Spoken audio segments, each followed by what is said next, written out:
Ο Σπίθας στο άλσος της Βέρειας. Στο όμορφο άλσος της Βέρειας ζούσε ένα μικρό σκιουράκι. Το όνομά του ήταν Σπίθας. Ο Σπίθας είχε μια μεγάλη φουντωτή ουρά, μα μικρή αυτοπεποίθηση. Δεν πίστευε στον εαυτό του. Νόμιζε πως δεν ήταν καλός σε τίποτα.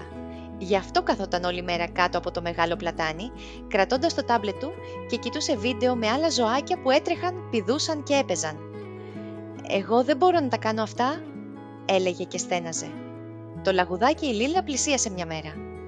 «Σπίθα, θες να παίξουμε κρυφτό?» Ο Σπίθας κοίταξε το τάμπλετ του και κούνησε το κεφάλι. «Όχι, θα χάσω σίγουρα».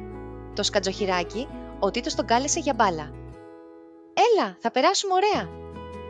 «Δεν είμαι καλό», απάντησε ο Σπίθας και γύρισε πάλι στην οθόνη. Τα ζωάκια στενοχωρήθηκαν, μα δεν τον ξέχασαν.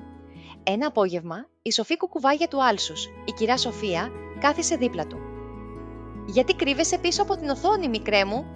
Ο Σπίθας χαμήλωσε το κεφαλάκι του. «Φοβάμαι, δεν είμαι αρκετά καλός». Η κουκουβάγια χαμογέλασε. «Κανείς δεν γεννιέται τέλειος. Όλοι μαθαίνουμε σιγά σιγά. Θες να δοκιμάσουμε μαζί?»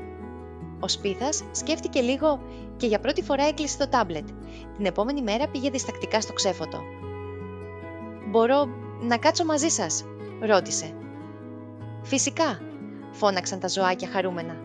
Έπαιξαν λίγο, γέλασαν λίγο και ο Σπίθας δεν ήταν τέλειος άτας, αλλά ήταν χαρούμενος και κάθε μέρα γινόταν όλο και πιο θαραλέος.